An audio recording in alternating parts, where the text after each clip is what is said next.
नमस्कार दोस्तों, कैसे हो आप लोग। Welcome in our talk. मैं हूं बाली पवन और आज मैं आपके लिए लेकर आया हूं एक ऐसी पर्सनालिटी जिसमें जर्मन शेफर्ड से रिलेटेड जो एक्सपीरियंस गेन किया है और जो स्टार्टिंग की वो खुद बताएंगे। और आज का जो स्पेशल जो सेशन रहेगा उसमें आप जानेंगे कि किस तरीके से एक खोज जो कि डॉग लवर्स की होती है वो इंपोर्ट पर भी जाती है, लेकिन इंपोर्ट लेना और उसके साथ की चीज़ें कैसे होती हैं। आइए जानते हैं हमारे फ्रेंड उमेश कौशिक, जो कि पेशे से एक वकील भी हैं, उनके क्या एक्सपीरियंसेस हैं। हेलो। तो सबसे पहले आप अपना एक छोटा सा ब्रीफ इंट्रोडक्शन दीजिए। जब बात जर्मन शेफर्ड की आएगी तो मेरा इंट्रोडक्शन यही होएगा कि बहुत छोटी उम्र के अंदर जर्मन शेफर्ड को मैंने रखना शुरू किया था। पहला जर्मन शेफर्ड मुझे गिफ्ट किया था मेरे दोस्त ने, जिसकी मुझे पेडिग्री भी नहीं पता थी, जो सिर्फ मेरे लिए एक पेट था। और उसके साथ मेरा एक्सपीरियंस इतना अच्छा रहा, इतना एंजॉय किया मैंने कि उसके बाद मुझे लगा कि यार ये सब कुछ ऐसी चीज़ है जिसके साथ मैं रह सकता हूँ। और उसके बाद चीज़ें अपने आप होती चली गई। तो फिर हमने इंपोर्ट करवाया। ओके उमेश जी, सबसे पहले ये बताइए आपके लिए जीएसडी क्या है। What is a GSD for you? For me it's a friend. जो इसका क्रक्स है डॉग का वो ये है कि ये फ्रेंड है। और जर्मन शेफर्ड इंटेलिजेंट डॉग है, वो आपके साथ आपके घर में रह सकता है, वो आपको कंपनी दे सकता है, वो आपको समझ सकता है। तो आज के सिनेरियो में जर्मन शेफर्ड डॉग औरों के लिए क्या है? बहुत से लोग इसको पेट के लिए रखते हैं, बहुत से लोग इसको कमर्शियल रखते हैं। औरों के लिए क्या है? ये डिपेंड करता है। कमर्शियल होना कोई बुरी बात नहीं। जब एक ब्रीडर एग्जिस्ट करता है, जब ही डॉग एक घर में जाता है और वो किसी का पेट बनता है, मतलब सप्लाई और चेन तो चाहिए ना। और इसको रख क्यों पाए हैं? क्योंकि इसको ब्रीडर ने अपने पास रख के इनकी वैक्सीन करके इनको इस लायक बनाया कि आप उसको अपने घर में रख सकते हो, आप उसके साथ सो सकते हो, आप उसके साथ खेल सकते हो, आप उसके साथ बैठ सकते हो। तभी ये सारा एक्सपीरियंस एग्जिस्ट कर रहा है। मैं एक चीज़ बता दूं दोस्तों आप लोगों को, आई थिंक जिस टाउन में ये रहते हैं उसके आसपास भी कुरुक्षेत्र, करनाल, अम्बाला, मुझे लगता है शहर के अंदर में जो सबसे पहला इंपोर्ट आया था वो इन्हीं के पास आया था। आइए उसके बारे में कुछ जानते हैं। आपका जो पहला इंपोर्ट था उमेश जी, उसके बारे में बताइए। पहला इंपोर्ट तो मेरा सीजर था। मेरे पास उससे पहले एक डॉग था रोजर, जो मैंने बताया कि मुझे गिफ्ट किया। और डॉग शो होते थे अराउंड में, तो हमें पता चला कि लुधियाना में, और मैं अपने कुत्ते को बहुत प्यार करता था। तो मैंने अपने फादर को कहा हम भी इसको लेके जाएंगे डॉग शो में। जब मेरे दोस्तों ने मुझे बताया और मैं उसको रोजर को ले गया, वहाँ पे जाके पता चला पेडिग्री भी कुछ होती है। यस। और पेडिग्री भी कुछ होती है, तो वहाँ पे हमें एंट्री नहीं करने दी। वहाँ पे हमने देखा मतलब ऐसा एक्सपीरियंस था कि मुझे कुछ समझ ही नहीं आया कि ये हो क्या रहा है। तो एक फीलिंग होती है ना आदमी को, जिस चीज़ के लिए मना करो वो करने की इच्छा होती है। बिल्कुल। तो वहीं से ये स्टार्ट हुई। अब पूछा है कि क्यों नहीं, तो उन्होंने बताया कि आपके डॉग की पेडिग्री नहीं है। तो मुझे लगा पेडिग्री नहीं है, पेडिग्री क्या होता है, उस बारे में हमने खोज शुरू करी। इसमें आप जान सकते हैं पेडिग्री क्या चीज़ है। Pedigree actually it's a biodata of parents, biodata of dog family, from which family dog come. Yes, we called it pedigree. It's a kind of paper. मतलब ये दोस्तों मैं आपको बता देता हूँ, हमारे यहाँ जो पेडिग्री चलती है एक्चुअली वो रिकॉर्ड है उसकी 5 जनरेशन का, जो कि केसीआई के द्वारा हमें मिलता है। लेकिन जब आप इंपोर्ट लेते हैं एक्चुअली ये स्टार्ट हो वहाँ से, and that is called pink pedigree. So this is the pink pedigree. मैं इसकी फ़ोटो इस वीडियो में डालूंगा, आप देख सकते हैं किस लाइन का डॉग था और जर्मनी से ओरिजिनल जो ये पेपर्स हैं, और इसके बारे में आप जान सकते हैं। तो उमेश जी, मैं बात आपको मतलब रह जाएगी बीच में, बिल्कुल, क्योंकि जब रोज़र की बात आती है तो कुछ ऐसा है कि जिसके साथ यादें जुड़ी हुई है जी। तो एक फीलिंग होती है मुझे सिया की, मतलब वो दिमाग के अंदर चलना शुरू हो जाता है। तो वहाँ से जर्मन शेफर्ड नाम सुना तो पता लगा कि जर्मन शेफर्ड मतलब जर्मनी का, जर्मनी से लेके आएंगे। बिल्कुल। कुछ और पता ही नहीं था हमें कि मिलता कहाँ से, हमें ये भी नहीं पता। तो ये बताइए, आपने अपना पहला जर्मन से जो इंपोर्ट था वो आपने कैसे हासिल किया? आप खुद गए, बीच में कोई था कि हेल्प के लिए? जैसे कि मैंने बताया आपको कि पहले तो बात यहाँ से शुरू हुई कि जर्मन शेफर्ड मतलब जर्मनी से आया हुआ डॉग, और जर्मनी से आया हुआ डॉग इसका मतलब अब हम तो गए ही नहीं, तो हमें किसी ना किसी को हायर करना पड़ेगा जो हमें जर्मनी से ला के दे दे। और एक ही मकसद था कि शो के लिए कुत्ता चाहिए कि यहाँ पे रिंग के अंदर हो जाए। हमें यही नहीं पता था कि यहाँ पे ब्रीडर भी होते हैं। मतलब हम सच एडोर, मतलब उस एज में था मैं कि मुझे पता ही नहीं था कुछ होता है ऐसा। ठीक है। तो पहला डॉग मेरा, मैंने वहाँ पे दिल्ली के अंदर एक थे सज्जन, उनसे बात करी, फेसबुक से मैं उनसे जुड़ा था। तो उन्होंने पहला जो मेरा डॉग मंगवाया था वो जर्मनी से नहीं आया था, वो रशिया से आया था। ठीक है, ओके। सीजर था उसका नाम, और उसके पेपर मेरे पास नहीं आए। Okay, so sad. इंपोर्ट के मामले में दोस्तों ऐसी बहुत सी चीज़ें हैं। नाम जर्मन शेफर्ड जर्मन से ज़रूर बिलोंग करता है, लेकिन आज आप देखेंगे रशिया, इटली, पोलैंड, सर्बिया से बहुत से डॉग इंडिया में आ चुके हैं और आते भी रहेंगे। तो मैं बात आगे बढ़ाता हूँ। आप मुझे ऐसी चीज़ बताइए कि जब आपने इंपोर्ट हासिल कर लिया तब आपको क्या लगा कि आप क्या करने वाले हैं इसके साथ? एक्चुअली तो मेरा खोज ही उस दिन से शुरू हुई जब मेरे पास इंपोर्ट आ गई। क्योंकि अब आपने पैसे भी खर्च कर दिए, आपके पास चीज़ भी आ गई, फिर आप उसको डॉग शो में भी लेके जा सकते हो मैनेज करके। और क्या हमारे लोगों को बता सकते हैं कि कितने लाख रुपए आपने खर्च किए थे एक इंपोर्ट पर? फर्स्ट टाइम मैंने लगभग 90,000, ठीक है, 90,000 रुपये मैंने खर्च किए थे पहली बार, जिसके मुझे पेपर नहीं मिले। ठीक है। और वो सीजर लेके आया था, और वहाँ से स्टोरी शुरू हुई। ठीक है। जर्मन शेफर्ड की स्टोरी कभी एंड नहीं होती है। इसके लवर्स, इसके ब्रीडर्स पोस्ट ज़रूर लेंगे, लेकिन वो कभी भी रुकने वाले नहीं हैं। वो कमबैक ज़रूर करेंगे। ये कह सकते हो आप कमबैक करेंगे, पर ये मेरे लिए ऐसा नहीं था। जब मेरा डॉग यहाँ पे आ गया और मैं उसको लेके शुरू हुआ और वहाँ पे डॉग शो के अंदर मैं खड़ा हुआ, अब मैंने पैसा खर्च कर दिया, तो पर वहाँ पे वो शो में गया तो मुझे पता चला कि वो ओवर हाइट है। मूवमेंट के बारे में पता चला। अब मूवमेंट के बारे में मैं तो क्या कर सकता था, पैसे खर्च कर सकता था बिना नॉलेज के। बिल्कुल। मतलब कहने का ये है कि मेरी जो गलती करते हैं लोग इंपोर्ट के मामले में, वही गलती मैंने करी। वो गलती क्या करी कि हमने ये सोचा कि हमने इंपोर्ट मंगवाना है, हमने ये नहीं सोचा, हम ये नहीं पता था कि लेके क्या आना है। ठीक है। यदि आपको ये पता हो ना लेके क्या आना है, तो हो सकता है आपको इंपोर्ट की जरूरत भी ना पड़े, क्योंकि इंपोर्ट सिर्फ आपका क्राइटेरिया बढ़ा कर देता है सर्च का, जिस चीज़ को आप ढूंढ रहे हैं। तो उसके बाद जब मैंने ये देख लिया कि मुझे लेके क्या आना है, मेरी खोज तो उस दिन से शुरू हुई। पहले तो मुझे सीजर के आने के 3 साल तक तो मैं सिर्फ यही ढूंढता था कि यार ये चल रहा है इसमें और इसमें फ़र्क क्या है। ठीक है। ये कुत्ता जीत रहा है, ये कुत्ता हार रहा है, इसमें फ़र्क है। हाँ। मेरे घर में बच्चे हुए हैं, ये बच्चे वो बच्चे क्यों नहीं हैं जो बच्चे मैं ढूंढ रहा हूँ। बिल्कुल। होएंगे नहीं होएंगे, बहुत सारे सवाल। मुझे लगता है मिस्टर उमेश ने एक एज अ पेट ही इतना खर्चा कर दिया।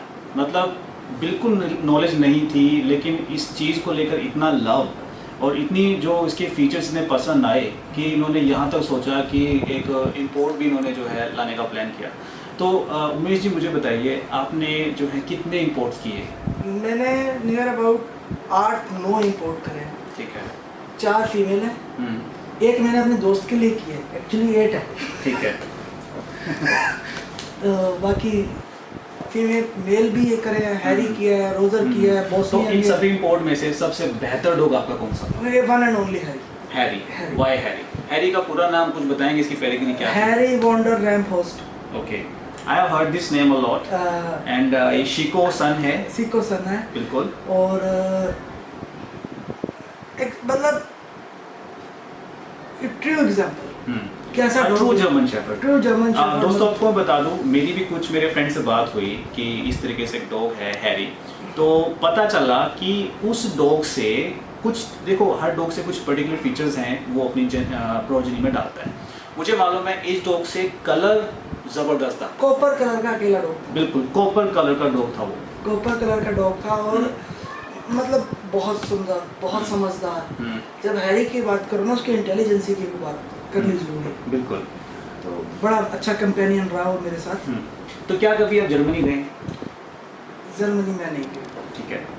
मेरा ब्रदर गया। तो जो जर्मनी में जो सीजर शो होते हैं उसके बारे में आपकी क्या राय है? उनका एक अलग पैटर्न है। मतलब अब वहाँ पे ये नहीं है कि हर आदमी अपना डॉग लेके चला गया और एंट्री करा दी।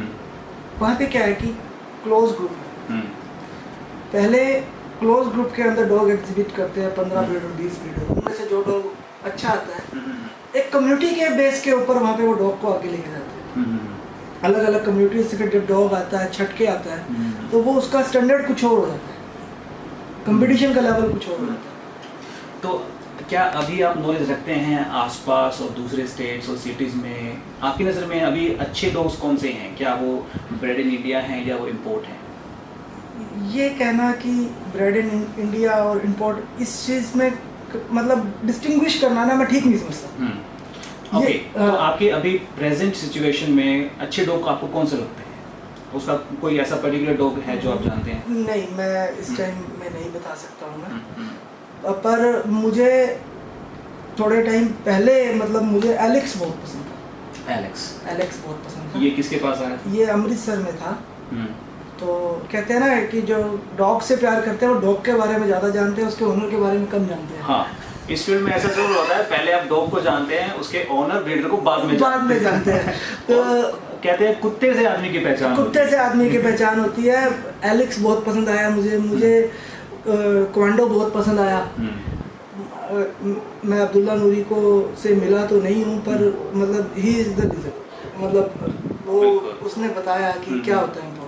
दोस्तों, मैं शेयर करूंगा आगे आने वाले वीडियोस में भी कुछ ऐसे मास्टर्स हैं इस फील्ड के अंदर में जिनके नेम्स आप जानते जरूर होंगे, लेकिन उनकी जानकारी, उनसे बातचीत, उनकी नॉलेज जर्मन शेफर्ड को लेकर है वो ज़रूर शेयर की जाएगी। और ऐसा ही होता है, हम लोग भी कहीं ना कहीं किसी डॉग से या किसी पर्सनैलिटी से इंस्पायर होते हैं, और मुझे लगता है इन्होंने भी कई लोगों को इंस्पायर किया है। उनके ब्रीड के उन्होंने ब्रीडिंग शुरू किया, उन्होंने शो स्पेसिमेन शुरू किया। आपका कोई एक्सपीरियंस ऐसा जो आपने इम्पोर्ट किया उसके बाद उनमें नीचे क्या निकल के आया? फीमेल बहुत अच्छी इम्पोर्ट मतलब मैंने प्रोड्यूस हैरी से हुई, अच्छी पैदा हुई। ठीक है।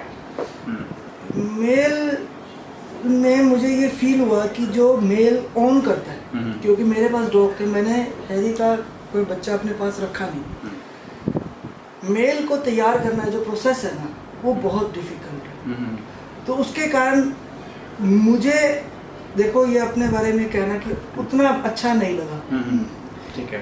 हैरी की डॉटर्स के बारे में बता सकता हूँ, जो चैंपियन बनी, माया है एक और बहुत है, पर मेल को मैं नहीं जानता। ओके, यहाँ पर एक सवाल आ रहा है, जो डाइट होती है, डाइट कैसी होनी चाहिए जर्मन शेफर्ड की? कम होनी चाहिए। ठीक है, उसमें क्या होना चाहिए? उसमें मीट होना चाहिए, चावल होने चाहिए, और तब देनी चाहिए जब कुत्ता भूखा हो। बिल्कुल। ये लोग गलती करते हैं कि वो अपना बना लेते हैं कि सुबह भी रखेंगे उसके लिए, शाम को भी रखेंगे, तो ये गलत है। ओके, एक एनाटॉमी की बात करते हैं। आज के टाइम पर क्रूप एक ऐसी चीज़ है, एंगल है, कुछ देसी लैंग्वेज में तो बनाना शेप तक भी बात करते हैं कि मुझे बनाना शेप का डॉग चाहिए। इस बारे में आपको क्या राय है, कैसा होना चाहिए शेप, जो एंगल है टॉप लाइन? देखिए, दो बातें हैं, मैं आपको बताऊं। यदि एक तो है हेल्थ और एक है ब्रीड। हम हेल्थ और ब्रीड को मिला देते हैं। जब हम डॉग सेलेक्ट करते हैं तो सबसे ज़रूरी क्या होता है, मतलब मैंने बाहर से जब मेरे ब्रीडर से बात हुई तो सबसे पहले वो डॉग का डाइजेस्टिबिलिटी चेक करते हैं। मतलब एक डॉग बाहर से यहाँ पे आया तो क्या रीज़न है कि उसकी ब्रीड डिग्रेड होती जा रही है, बच्चे उसके उतने अच्छे नहीं हो रहे। बाहर वहाँ पे एटमॉस्फेयर के अंदर जो बच्चा हो रहा है उसकी डाइजेस्टिबिलिटी 80% है, 90% है, वो 2 महीने के अंदर ग्रोथ अपनी पूरी ले रहा है। जो यहाँ पे बच्चा पैदा हो रहा है उसकी 50% है, 60% है। तो लीवर के कारण अब हमेशा मेल न्यूट्रिशन रहेगा, क्योंकि वो डाइजेस्ट तो हो ही नहीं रहा उसको। बिल्कुल। हेल्थ के अंदर उसका टेस्टोस्टेरोन का लेवल क्या है, बिल्कुल। यहाँ पे बच्चा चूज करते हुए हम में से कोई भी नहीं देखता इस चीज़ को कि उसका टेस्टोस्टेरोन का लेवल क्या है। बिल्कुल, ये जरूरी चीज़ है। मदर ने कितने बच्चे दिए, 5 दिए, 7 दिए, अल्टीमेटली उन्हीं को सेल करके आपने कैनल चलाना है ना, बिल्कुल, कमर्शियल एंगल है ना।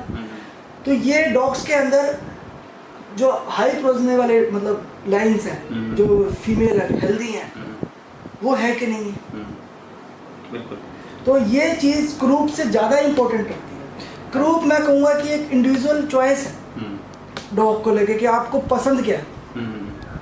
अच्छा उमेश जी, मुझे बताइए, अगर आप हमारे व्यूवर्स को बताना चाहें कि एक पपी सिलेक्ट करना है, ठीक है, आपने इंपोर्ट्स रखे हैं, आपने ब्रीड्स भी किया है उनको, तो उनकी ऐसी क्या चीज़ नोटिस करें पपी के अंदर में कि उनका अगर पर्पस है शो में तो वो शो में उनको मज़ा आए, अगर वो एक ऐसा शानदार पेट रखना चाहते हैं तो लोग आके करें अरे वाह क्या डॉग रखा है आपने, You have to take chances. For selecting a puppy, you have to take chances. You need to select a puppy on पर 11. कोई थंब रूल तो होगा कि ठीक है आप फादर के जैसा देख लें, अगर उसके कुछ प्रोजनी में कुछ चेक करें, कुछ क्या?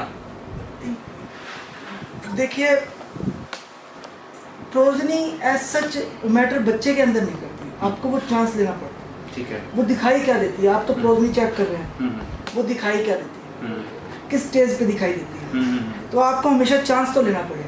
बिल्कुल। और लेना कब पड़ेगा, जब दूसरे को उस चीज़ के बारे में ना पता हो। आप चांस लेना किस पे, किस एज पे चांस लेना। तो मैं 11 दिन के अंदर बच्चा चूज करता हूँ। यदि मुझे किसी ने 11वें दिन पे बच्चा नहीं दिखाया तो मैं उसको नहीं लेता। ठीक है। और मैं बड़ा कामयाब रहा हूँ इसमें। इसका कारण क्या है कि 11वें दिन पे यदि मैंने लीटर के अंदर देखो कंपटीशन हर जगह है। जिस चीज़ के लिए कोई आदमी 10 लाख रुपए खर्च कर रहा है, 12 लाख रुपए खर्च कर रहा है, वो कोई आपको ऐसे ही उठा के नहीं दे देगा, वो उससे ज़्यादा समझदार बनना पड़ेगा लेते हुए। तो वो समझदारी कब दिखा सकते हो, जब उसकी समझदारी जहाँ पे नहीं है। पपी के 11वें दिन के अंदर उसके लगभग सारे फीचर दिखाई दे जाते हैं, पर उसके लिए हमें अपने आप को शून्य के अंदर रखना पड़ेगा, अपनी प्रजम्पशंस साइड में रखनी पड़ेगी। जो फिजिक्स कहती है, जो स्टैटिस्टिक्स कहते हैं, आपको उनके ऊपर आना पड़ेगा। ठीक है। आपने क्रूप चेक करना है, आप ज़्यादा क्रूप को पसंद करते हो तो आप दीवार के साथ उसको रखो, एंगल आपको पता चल जाएगा। पर अब इसमें क्या करते हैं, लोग दबा देंगे उसको, बिल्कुल, या इधर खींच लेंगे। दोस्तों स्टैग करना बिल्कुल अनाड़ी का खेल नहीं है। मैं खुद भी शुरू में जब एक डॉग को या पपी को पकड़ता था, मुझे बिल्कुल नहीं पता था कि उसके फ्रंट आर्म्स कहाँ रखने हैं, उसके थर्ड लेग्स कहाँ रखने हैं, फोर्थ लेग्स कहाँ रखनी है। ये सब चीज़ें शेयर की जाएंगी, लेकिन आपको सीखना पड़ता है अपने एक्सपीरियंस से जब आप किसी फील्ड में घुसते हैं। मेरे पास ना एक बड़ा मज़ेदार एक्सपीरियंस है। बिल्कुल शेयर कीजिए। मैंने एक पपी चूज़ किया अपने फ्रेंड के लिए, जो मैंने बताया था। पपी की मुझे कॉस्ट बोली उसकी 600 यूरो। 600 यूरो 770 रुपये का, तो 742,000 रुपये। तो मैंने उसको कहा, 2 महीने का पपी था, मैंने उसको कहा कि मैंने इसको 5 महीने का हो जाएगा क्योंकि यहाँ पे गर्मियाँ थी, तब मैं लूँगा। उसने कहा ओके। मैंने कहा मैं आपको फीड के इसके पैसे दे दूँगा। एक मिनट रोकना चाहूँगा दोस्तों, आप लोगों को मैं इनके जो इम्पोर्ट्स डॉग रहे हैं उनकी फ़ोटोज़ अगर वीडियोज़ मिल पाए तो मैं ज़रूर शेयर करूँगा, आप ज़रूर देखना उनको।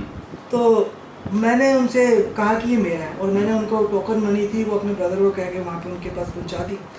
और आफ्टर 5 मंथ जब मैं उनके पास गया, बात करी मैंने, तो उन्होंने मुझे उसी डॉग की जो कॉस्ट बोली वो 3000 यूरो बोली। ओके, फ्रॉम सम 600 से 3000 यूरो विद इन 3 मंथ। तो मैंने पूछा, मैंने कि इतना पैसा क्यों? उन्होंने कहा कि डॉग की जो मेन चीज़ है शो के लिए वो ट्रेनिंग है, वो हमने इसकी कर दी।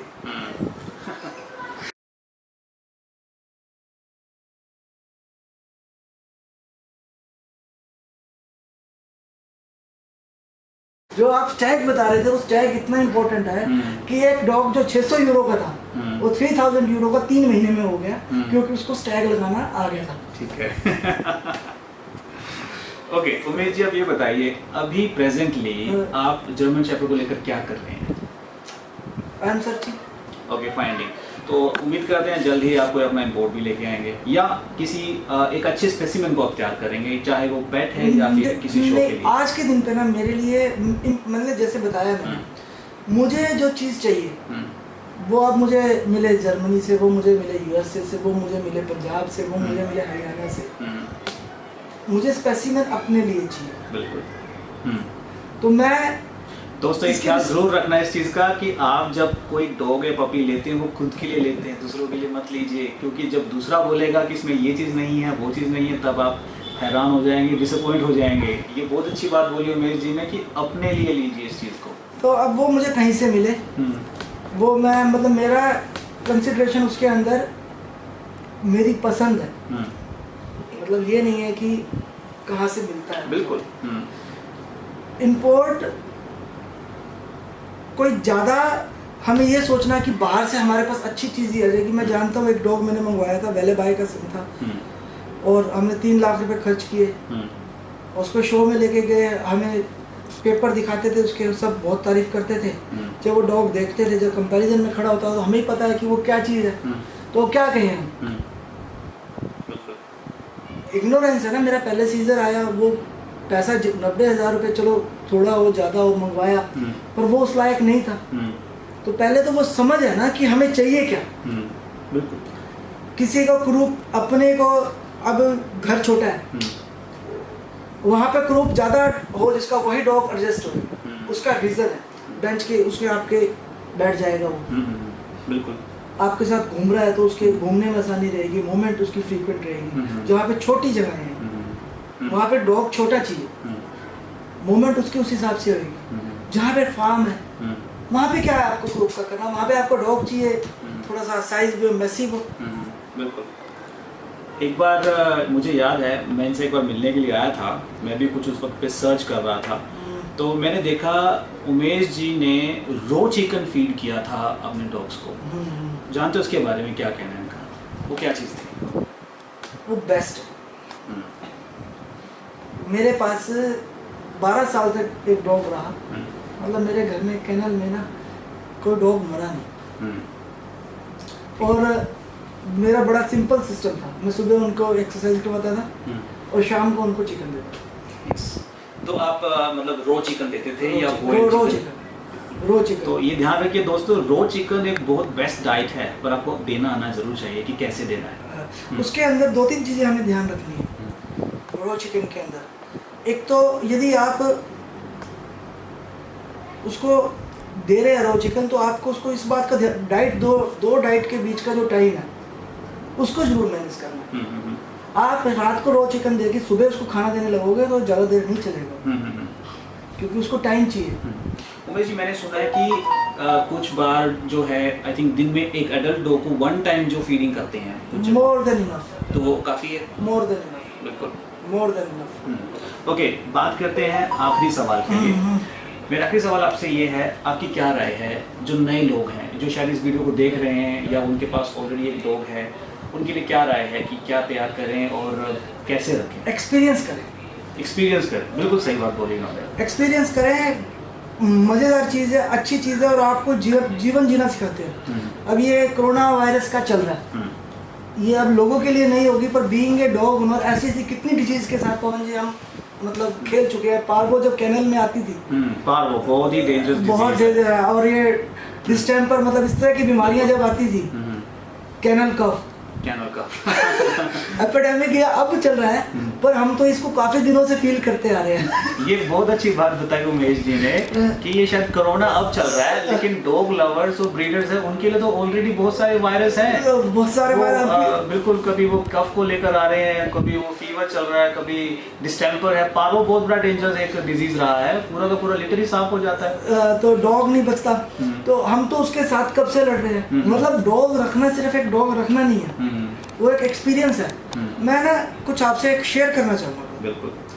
मैं डॉग रखता था, उनकी साफ सफाई, पोटी करते थे, उनको उठाना सब मैं अपने आप करता था, तो चल रहा था सब कुछ। मेरे को सब बोलते थे, अरे यार ये क्या करता है, पढ़ाई कर रहा है और कर रहा है, क्या अच्छा लगता है, तू जाके अपनी मौज मस्ती मार रहा है।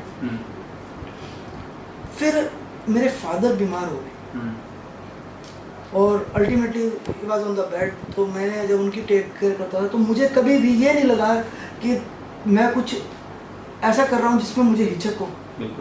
नर्स की मुझे कभी ज़रूरत नहीं हुई। डॉग रखने के कारण मुझे लाइफ के साथ मतलब ज़िंदगी की असलियत पता चली कि वी आर ह्यूमन। हम सुपर आदमी हैं, सुपर ह्यूमन नहीं है हम। हमें इन सब चीज़ों से निकलना आना चाहिए। और उसके बाद हुए मेरे पास डॉग नहीं भी रहे, अब मेरा बेटा बड़ा हो रहा है, तो मैं इसको भी चाहता हूँ कि ह्यूमन बने। बिल्कुल। तो इसलिए मैं कहता हूँ डॉग हर आदमी को रखना चाहिए।